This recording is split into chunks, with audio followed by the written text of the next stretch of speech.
In a few moments, I'm going to bring one of my friends and colleagues on, Casia. She's kind of a badass. So we're going to be talking about sex positive parenting. We're also going to be talking about the topic of porn and how that shows up in our work. Yeah, I'm going to be bringing her on. So get ready. Hi, Casia. Hi, Melissa. How are you? Oh, I'm doing pretty all right. Life is full and beautiful and busy, and yeah, I have lavender colored hair now, which I'm loving. I Uh, really like it. I noticed that. Very nice. Thank you. How are you doing? I'm doing good. I'm like on the upswing of a pretty rugged couple weeks. And so I'm feeling completely different than I did a couple weeks ago, and actually different than when I last go in Canada. I'm so happy to hear that. Yeah. Yeah. So I'm in a short little intro for when we take this off of Facebook. And so Mhm. for joining us, sit tight and we will get started. I'm really excited for this conversation. So, all right. Welcome, everyone. I'm Melissa D. from Body Joy Intimacy School, and you are entering After Office Hours. And tonight's guest is a dear friend and colleague of mine who's also a part of the Apollo Project. Lilith Bay, we'll hear about that as well. She's done some pretty incredible things. I was just, on her website before popping on here, and I was like, oh, right. Wow. Hmm. In the world of sex and intimacy and education. And so I'm really excited for our conversation tonight. We're going to be getting into two topics independently that I'm really excited to talk to you about is porn as well as sex positive parenting. So Casia, thank you for being on the show tonight. Yeah, thank you so much for having me. I remember like 2 years ago you asked me to be on, and I was like, I have a newborn child. I'm busy every single night. And now I finally have the freedom to come have a half-hour conversation with you. Like had her in the screen and all around. Yeah. Yeah. Exactly. Yeah. Yeah. So it's a delight to be here 2 years later. Yay. Thank you for making time because, yeah, I know how much or how valuable time is for parents. So, Mm. okay. So we'll just make this quick, right? I mean, we can take all the time you want, Okay. Melissa, because every second that I'm here with you means that I'm not parenting. Well, I want to just kind of go right to one of the deep ends right now. The topic of the impact of porn, the topic of porn in general comes up a lot in my personal practice, working with men. And so I'm curious, like, how do you want to start this conversation? Because I remember seeing one of your little mini talks. I think it was when I first met you, actually, at the sexological bodywork training or somatic sex educator training in Canada, and you Uh-huh. did all around porn, and I was like, wow, yes, there's so many good points that you brought up, and so let's just go right in. Yeah. This is like a topic that's so near and dear to my heart. And it's really funny because when people think about porn, they have like some preconceived notions about what porn is and what it looks like. But my experience of porn is so different because when I was the, the mere age of like 23 or 24, I started um, an ethical alternative queer porn company in Toronto with a few friends of mine. Um, a really delicious, beautiful community of queerdos who just wanted to get on camera for free and show the ways that they were engaging in erotic play together. Um, so we started in this really grassroots, like, what does sex actually look like amongst us? And how do we capture that and show it to the world? Wow. Um, yeah, yeah. So I have this like, really, I'm so grateful for this perspective because I think it's such an important piece when we talk about porn because porn, when we just think of it, mainstream porn, isn't that.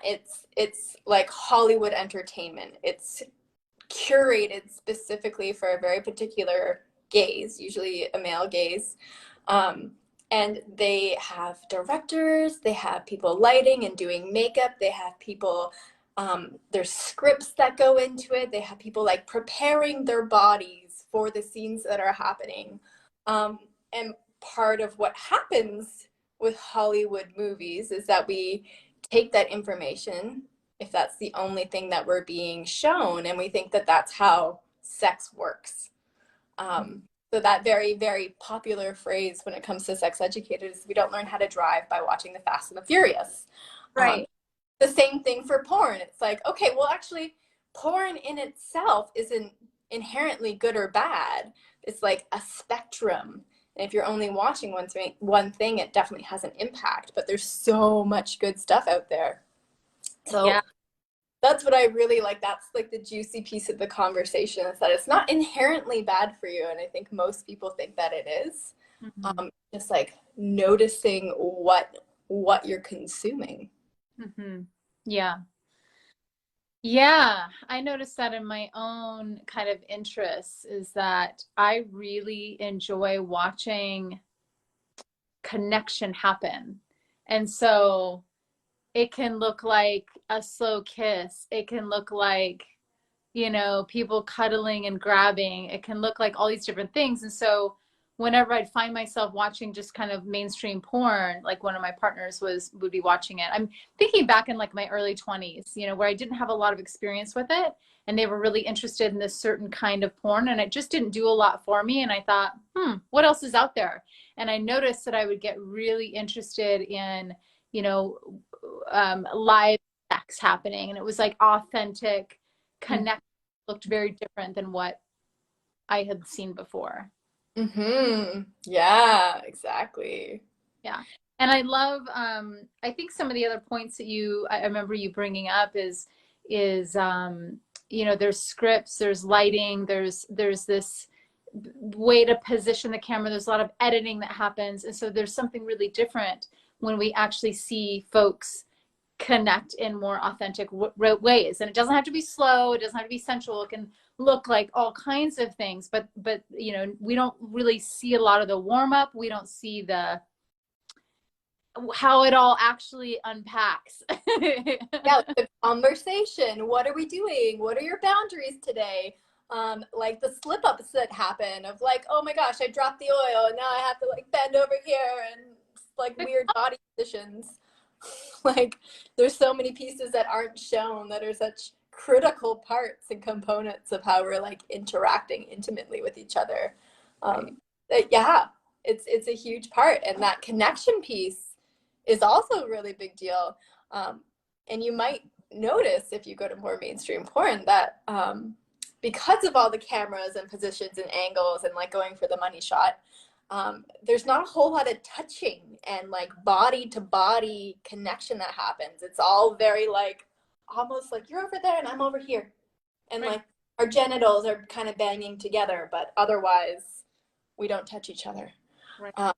So there's just a lot that gets missed in that mainstream porn. Yeah. And so your experience, do you, in your practice, do you have men come to you that are concerned about, you know, how they're consuming porn, what kind of porn they're consuming, how it's affecting their actual real sex life? Do you want to go into that at all in your experience? Yeah, it's a pretty continuous thing that happens to show up. There seems to be like belief systems that are in place. And I think this is a really interesting point, is that when people come in with a concern about their porn consumption, they've already established the concern. So they've recognized that potentially it's something that is in their life that is causing some challenge or harm to how they're functioning is not good anymore. And I kind of challenge that, which I don't know if is like what they're looking for. But I like to point out, like, you know, I don't particularly believe that there's anything wrong with consuming porn, but rather consider it as like a tool in your tool belt. If you have a tool belt of like erotic options and choices and things that can like support your arousal, porn can be one of them. And Right. porn that happens externally. So when we're watching porn happen, we're kind of like removing ourselves from our bodies, and we're not really staying present in our bodies. So part of that experience is kind of like, you don't necessarily have to get rid of the porn. If you want the porn, you can keep the porn. It's just gotta start changing the patterns around the porn. So practicing being in your body instead of being on the screen is part of that integration. And sometimes people form really strong patterns with porn where it's the only way that they can find arousal in their bodies. And so you can actually use that as a tool, right? You can like watch the porn. Once you have arousal, you put it away and like notice how your body feels. If the arousal disappears, you can pull the porn up again, but then put it away again, right? So you're like kind of re-patterning yourself. And there's a lot of, so this was, I presented on porn literacy at MIT a few years ago. It was really cool. It was super cool. And Emily Nagoski was the opener. She did a big talk for MIT. And I like kind of like snuck up to her after, and I was like, I'm just really curious to get your perspective on all of like the porn ruins your brain stuff. And she said to me, she's like, it's all bullshit. I was like, that's amazing. Like, why? And like, don't quote me fact for fact on this, but she kind of pointed out like there's no way to say that people's brains on porn didn't look like that before the porn. Like maybe people are just like really sexual people and the brains of sexual people look like that. Or maybe people who are addicted to their screens or to phones have brains that look like that. We don't know that porn is shaping people's brains to look like this. There's no way to understand that that's what's happening here. And it's like a really interesting thing to think about addiction, right? When we think about addictions or compulsive behaviors, is there's usually some underlying desire or need there that we're using something else to put on top of. So when we think about overusing porn as a tool to like maybe distract us from something, it can be a way to look at what's underneath that all. But that comes to every kind of habitual, you know, need for looking at TikTok, right? Like, oh, I can't stop scrolling. Or like, I need these French fries, right? Like, just give me the French fries. So there's just so many things that can show up there that's like, well, what's actually underneath that initial action? So those all come into the conversation. And I mean, if someone wants to just stop watching porn because they don't think it's good for them anymore, then great, stop watching porn. Well, I've got someone trying to call me at the same time. How funny. Oh. Can you hear that now? Darn it. Don't call me right now. Let's see. I'll just click that off. Okay. Give that a moment. Yeah, I've had a couple students, well, probably a handful of students, I would say, just really feel a lot of shame, a lot of guilt, you know.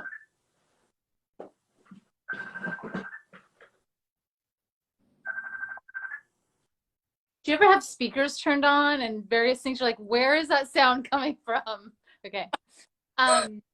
Yeah, so I've had clients and students that come that are already diagnosing themselves, already coming with like, I don't know if you've ever Googled like an ailment and then you get all freaked out. And so you come in and you're pretty certain that your life is over, your cock is broken, whatever the thing is. And so it's really beautiful that you're bringing up, you know, not that shame spiral or like, you know, you're a piece of whatever, you know, like you're lost at sea. The devil got a hold of you.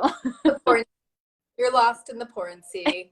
However, you know, working with people that is their only sex education piece, I think that's my only, not that I have a problem with it, but that's my only like concern around the consumption is like, if they're going out there trying to learn, you know, how to touch another person's body or how to like explore fantasy or like whatever it is they're really interested in, maybe they really want to get deep into like the thing that they're interested in, know that like, okay, yeah, that's one way of exploring it. And there's so many other, especially now, there's so many videos and memberships and various ways that you can get the education, the pretty explicit stuff. I remember, were you and I talking about it in Canada? Is Kenneth Play's new book and videos and stuff like that. It's so explicit and it's so awesome.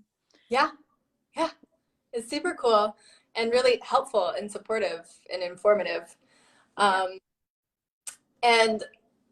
yeah, I absolutely agree with you. And I think this is, I mean, what a great segue or like part of the same conversation is that sex education is so bad everywhere in America and Canada that young people will just Google everything. And as soon as you Google something that's related to sexuality, you find porn. It's just there. It's just there. And you find it and you're like, oh, wow, information on something that no one's telling me about. And of course, young people are just like, okay, this is what I'm going to take for my information because I'm not getting it anywhere else.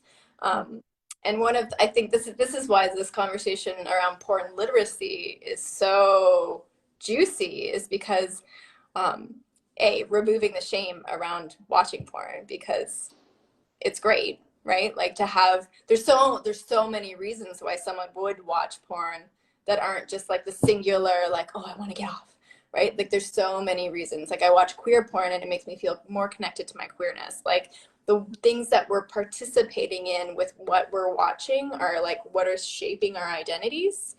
And yeah, the education aspect for mainstream porn is very bad. And we get like young men who come to see us in their early 20s thinking that they have erectile dysfunction because they're not hard all the time, where there's just so much non-reality to that conversation of like, you don't actually have to be hard all the time. Right. They are taking Viagra. Porn actors are taking Viagra. That is just part of shooting porn all day long, is that you have an erection. In a porn with a soft cock? It doesn't happen. But yet there's so much like that happens to a lot of cock owners, a lot of men, experience soft cocks. And again, that's another huge topic in my studio. I'm sure it is for you too, of like, I'm not a man and I'm not sexual and I'm not a part of this and this and this unless my cock is hard, or I'm useless unless my cock is like rock hard, which is crazy. Not that it's crazy, but it's like, wow. Yeah, it's the number one issue that men have is performance anxiety. Yeah. I wonder why. Yeah. So let's segue into our experience around, especially yours, because you and your partner Cosmo are going to be offering a holistic approach to like sex education for kids, right? Or for families, is that right? For parents. Oh, for parents. Well, caregivers, parents or caregivers. We did it. It happened yesterday. We did it yesterday. We're gonna do another one because it went really well. But yeah, we did a 3-hour virtual workshop on holistic pleasure and parenting. Wow. I love that you use the word pleasure, because often in sex education, especially in schools, in some households, they don't really get into the pleasure piece. That's not really brought up. One of the concerns that some parents have brought up to me is like, well, we don't want to talk about it because that gives permission for our kids to go do it. And so do you want to kind of go into that? Yes. Yeah. Oh my, this was Cosmo's brilliancy. I actually, so the erotic equation, I threw it into one of the slides because like, this is important to talk about, because I do believe that, okay, so the erotic equation is attraction plus obstacle equals desire, interest, right? It's like excitement. That's the correct one. Jack Morin's. Yeah, Jack Morin's erotic equation. Yeah. And I put it there because I was like, okay, well, we need to include this piece, because I do believe that when we're talking about sex, one of the things that's really useful to share with clients, people, anyone in general who's experiencing shame, it's like, I'm doing something wrong. Like, yeah, it's supposed to be a little naughty, right? Like, if we take the naughtiness out of it, it's not as fun anymore. Like, it's supposed to be a little bit naughty. And like that, put it in there. But Cosmo's like, you don't want to be the obstacle to your kid's erotic equation. So the more that you're not talking about it, the more that you're saying don't do it in the house, the more that you're saying no, I'm not buying condoms or birth control, or we're not going to talk about it, the more you're adding to that obstacle piece, and the more it makes it exciting for kids to do it. Yeah. And that's exactly what happened to me. Is at 15, my mom was like, don't have sex in the house. I was like, I'm going to have sex in the park. And it's just like, it's like, no, you don't want your kids to have sex in the park. You don't want to participate in the obstacle that makes that an exciting option, right? Right. So that's like a really big critical piece of the conversation. Yeah, my family just didn't talk about it at all. And so my education came from school, which was total garbage. It was like, don't get an STI, don't get pregnant. Nothing about pleasure, nothing about like, hey, here are the cool things you can do if you want to avoid this, this, and this, and lean into this, you know, even if you're choosing to be celibate or want to wait till you're married, whatever the reason is, you can still at least explore your body in a way that feels good, you know? Yeah. So a lot of my early experiences were, could have been a lot better because also the consent piece was never talked about. So like, yeah, it's just creates more issues. So as far as your perspective on even just like younger kids, like your youngest right now, or so you're a stepmom to two other kids or three other kids. Three. But you have your youngest, and you can share about your other children as well. But how are you kind of weaving in, or what's your perspective on that? Like, what are some of the groundwork pieces that you're kind of putting there? Yeah. Yeah. So juicy. It's such a rich conversation. So how we broke down the workshop was we wanted to like support people, families, caregivers, and kind of recognizing what their core values were. In terms of sex positive parenting or holistic pleasure in parenting. And to clarify, I do like the term holistic pleasure because I think when we use the word sex, we kind of like immediately hop to like genitals and penetration. Like that's like we're already there, versus when we talk about pleasure, like holistic pleasure, it like opens up so many pathways and doorways as to like what comes before that. Like there's a lot of opportunities there. So the core values that so Cosmo and I spent some time developing what our core values are based on what we see and hear adult clients coming in with and talking about what they experienced as kids, right? So we have this really unique insight when we work with clients in such deep ways where they're like, oh, you know, my mom was like, she never said anything nice about her body. Like she was always on a diet. She always was criticizing my body, and how that impacts how we show up in an intimate situation where we're naked and we're supposed to be like, you know, thriving in pleasure, is we get stuck in what our bodies look like, right? So that's something that you can start really early. That's something you can start with, you know, at infancy, is just like what your relationship to your own body is being watched really closely by your kids and your young people in your life. Right. So setting foundations around like, you know, how are you speaking to yourself? How are you talking about other people's bodies, right? Like, are you talking about other people's bodies? So, like, do you need to be talking about other people's bodies at all? Is it even relevant or important, right? So this like noticing how what we say imprints in our kids in certain ways. I'm a very big fan of naked dance parties. Children? With my toddler, my 3-year-old daughter, she's always naked, and you know, we had a naked dance party in the kitchen when it was just her and I was like, yeah, this is fun. Like, gotta get down for this.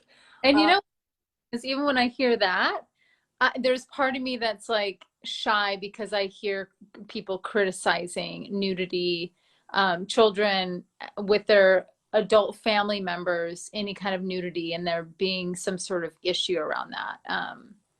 Yeah, that's interesting.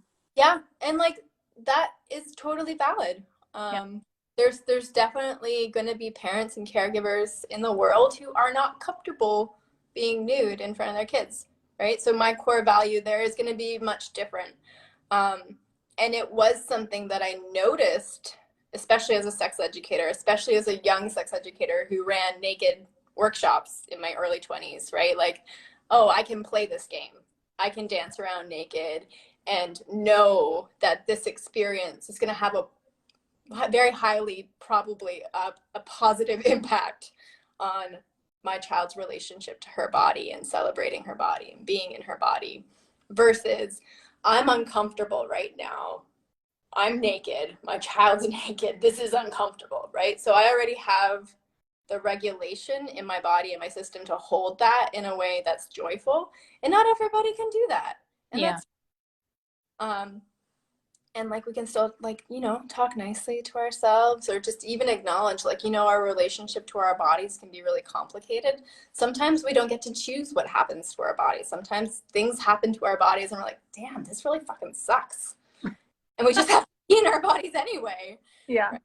It's just like there's so much spaciousness there that, you know, it doesn't have to be like, oh, like my arms are so jiggly. It's like, yeah, my arms are jiggly and I'm gonna jiggle them. Feels good to tickle. There was talking about values, or just I would say it was like a value, and also just like boundaries and stuff. I overheard your partner Cosmo talking about what was it? I think he was giving advice to another parent on private time. Mm-hmm. Enjoyed it because it was like, okay, and I think he was speaking about the two of you, you know, at a certain time, maybe it's during the week, maybe it's the day, I'm not sure, I maybe missed that part, but there's a time where the door is locked to our bedroom and that's our private time, and then you as the kids can do the same thing. Yeah. And like giving them permission to like spend the time however they want. What is that? Is it masturbation? Is it watching stuff? Is it dancing around naked? We don't care. It's like, just go do your thing. Early on in my career, or my even just being a sex educator, there was a couple women that I was working with that had trauma being caught masturbating, and they had to kind of unwind that because there was so much shame and embarrassment and punishment around touching their own bodies in their own bedrooms. Mm-hmm. Yeah, so that's been a really big one I've been trying to work with my son around, is like giving him private time. Yeah. And you know, keeping the conversation age appropriate. And I just say that because I try to follow his interests and like what he brings up and what he's actually like maybe interested in, versus like just laying out everything for him. And we'll see where it goes. And so that's one of my pats on the back, let's say, of like, yeah, want to be giving him that time and that space, and like not shaming him for exploring himself on his own time. Yeah. Yeah, it's so powerful, right? Because if he knows he has privacy and he's not going to be interrupted or walked in on, he can stay regulated in his body enough to even be in pleasure for any period of time. Whereas so many people that we work with have this experience that pleasure needs to be rushed and secret and fast and like lots of tension, and then you immediately get up and start doing something else. Right? So that comes from like hiding shameful masturbation practices when we're little because we didn't want our parents to catch us. And so about patterns, not just patterns with porn, but patterns that we learn as kids, and like what was going on in our households that kind of supported that, and how do we unwind it as adults now? Mm-hmm. Yes, absolutely. So other core values I can tell you, because there were lots. We started with like things that you can do with really young kids, like starting in infancy, is like consent practices. Like, I'm going to pick your body up now. We're going to do this. You can either do it yourself or I'm going to do it. These are the choices, right? So really empowering voice and choice. And there's so many good ones. You know, supporting pleasure as being good for us, right? Just having that belief system that pleasure is good for us. We need pleasure to thrive and survive and like enjoy life. Do you want to give an example of how you kind of foster that for your children right now? Yeah, I mean, pointing out moments where they're like enjoying something, or something is delicious, or like it feels good, right? Like, and it's really interesting because my stepson 4-year-old loves to have his back tickled, but my child does not, right? So he loves to have his back to him. Like, yeah, that feels nice, doesn't it? Having your back tickled. And she's like, no, don't touch me there. Like, okay, jeez. I'm like, so real, and like hearing that, being like, thank you. I will not do that. Thank you for letting me know. Supporting both of them and noticing what feels good for them. Like she's recently come into like, yeah, I want to have a hug, but I don't want to kiss. I'm like, great, yeah, I love hugging you, and we can totally do that. She's like, I love hugging you too, but no kisses. Like, oh, great. Yeah, and I think this one's really important too.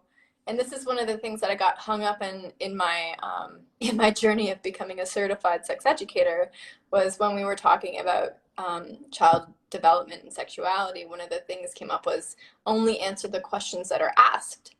And what model a little bit like from, if your kid asks a question, answer it directly, nothing else. And like that doesn't work. It doesn't work, because a young person, I didn't know what questions to ask. How could I possibly understand what are all the questions I needed to ask to understand all of the things? And I recognized as one of my core values growing up was that I really wish someone had told me a lot earlier what and where a clitoris was. How did you find out? I mean, just I Googled it. Of course I Googled it. It's like how to masturbate as a girl. I don't know, something at 15. I was like, I got to figure this out. But it like at 15, I was like, why was this not told to me? Like, it doesn't make sense. So I'm changing my daughter's diaper and she wants to do her own diaper bomb. And clearly she's found something that feels good. I like say it. I'm like, oh, that feels good. That's your clitoris, right? Like that's where pleasure lives, right? So just even giving her the understanding that there's a part of her body that exists merely for pleasure. And that's it. You don't have to do anything else with it. You don't have to say anything else about it. Just like, yeah, does that feel good? Great. Yeah, that's your clitoris. It's for pleasure. You're like 15 years of struggle. Just did it. Yeah, I'm remembering, like, you know, not to throw my mom under the bus. She was awesome in so many ways, but like, yeah, not really talking about anything. And then boom, when I'm like 19, it's like, stick a finger in your boyfriend's butt and it'll hit his prostate. I'm like, I'm missing a lot of information here. She just jumped straight for anal pleasure in men. Straight to prostate play. And I was like, wow, Mom, yeah. Miss clitoris altogether. One for the prostate. Nice. It's a solid move. Yeah. Yeah. Yeah. Oh my goodness. I've checking if we had if anyone wanted to ask you any questions. They're probably all in awe right now. Don't we only have one person watching? I don't even know. We have a few. Oh wow. Oh great. Okay. Yeah, just kind of through. And us have a conversation. All right. So do you want to share a few more of the values and maybe like some of the other parts that were in the holistic pleasure program? Yeah, sure.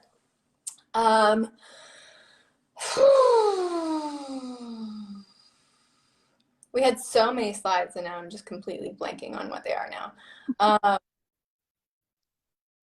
I think the consent piece is the biggest one, and that's something. So when we talk about the wheel of consent as adult humans, it's like, okay, well, this is really important and big deal. But what I think supports autonomy the most is consent early in life, and like hearing a child's no and hearing their desires. Another part of it was that desire statements and desire requests are two different things. So if my child goes, I want a cookie, that it is not my duty as a parent to assume that means that she wants me to get her a cookie, but rather support her and like, oh, would you like to ask me something? And then like, I'm confused. What are you trying to communicate to me right now? Would you like a cookie? How do you ask for a cookie? And this is a really big deal because there's this belief as adults that if we say a desire out loud that it's going to happen, or fear that it won't happen. Whereas to just like name a desire out loud can be a safe thing to do without even asking for it. It's just like, oh, I want to have lavender hair, and then like do I want that? Do I go and ask someone to do it for me? Like, it's just like the step-by-step process is in itself like a consent with yourself and the people around you. So that's a really big one, especially with toddlers, because they just like are walking desire machines. Just like every 2 minutes, the new desire. So just being like, yeah, that's a really nice desire. We're not going to do that right now. And like supporting that journey.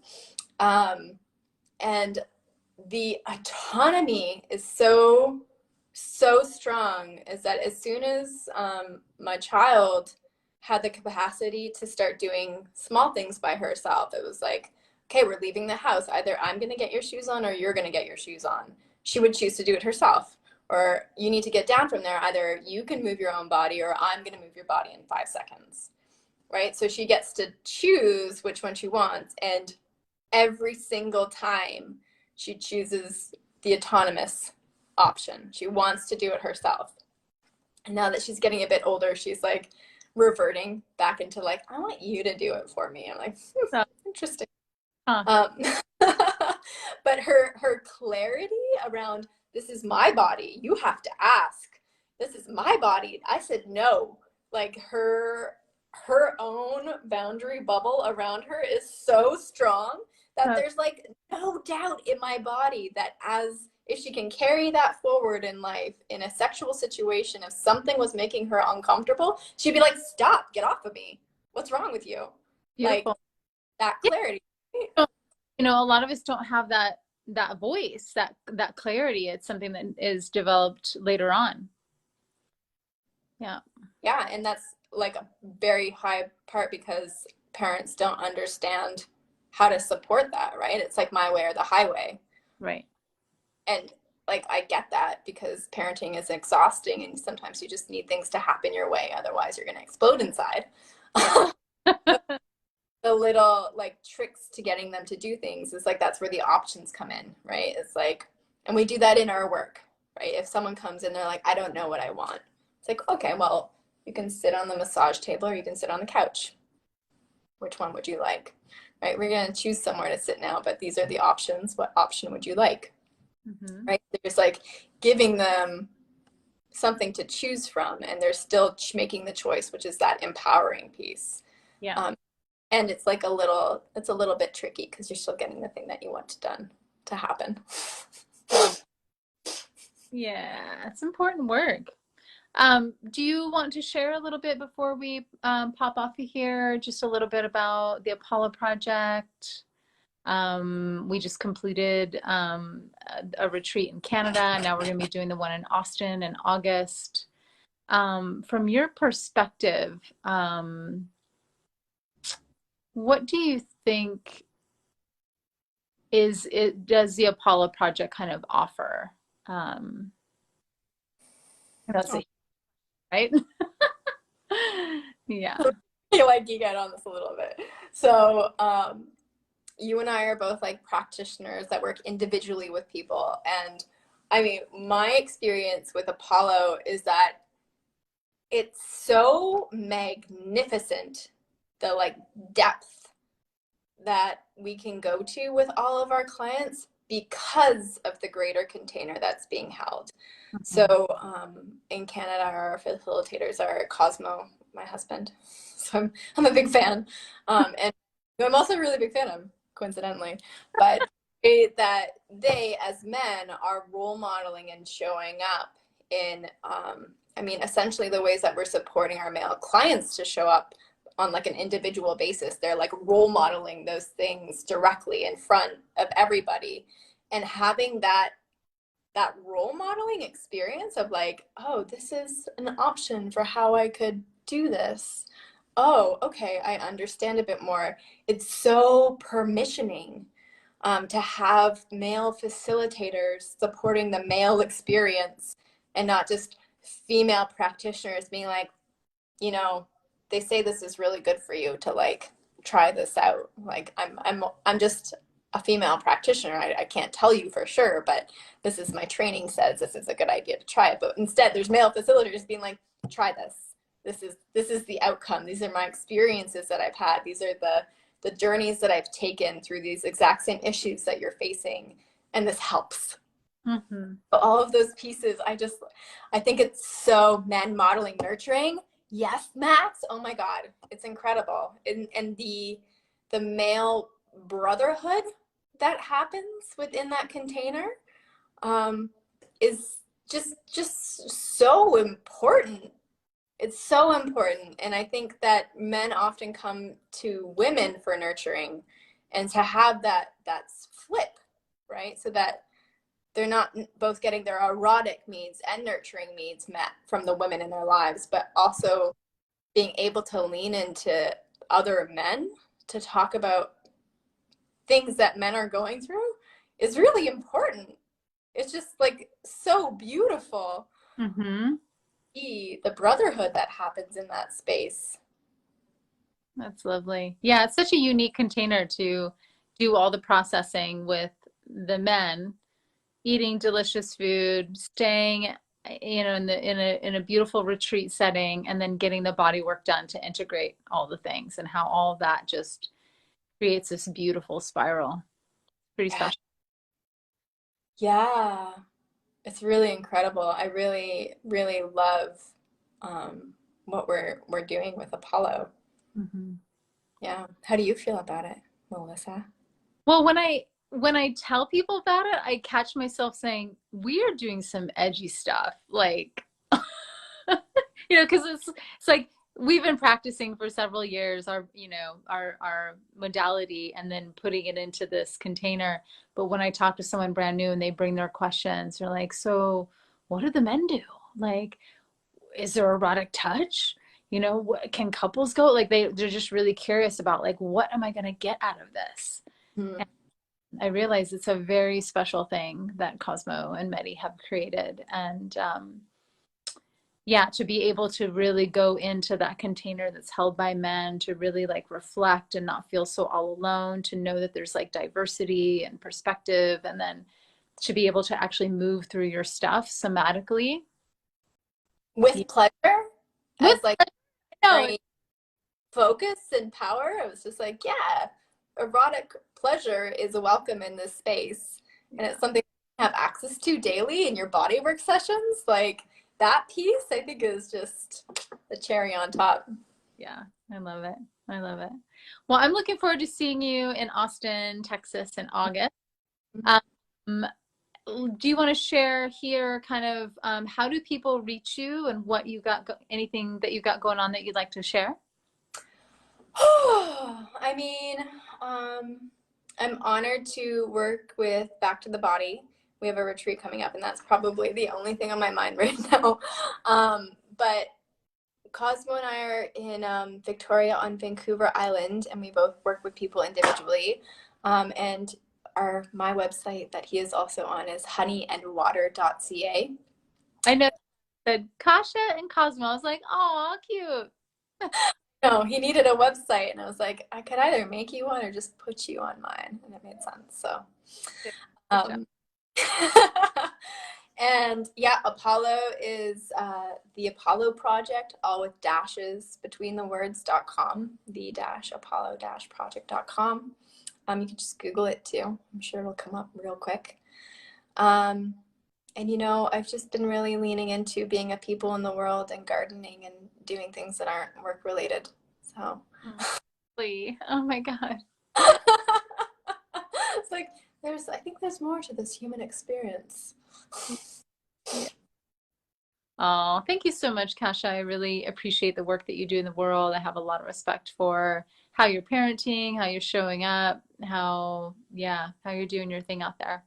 Yay! Yeah. Likewise. All right.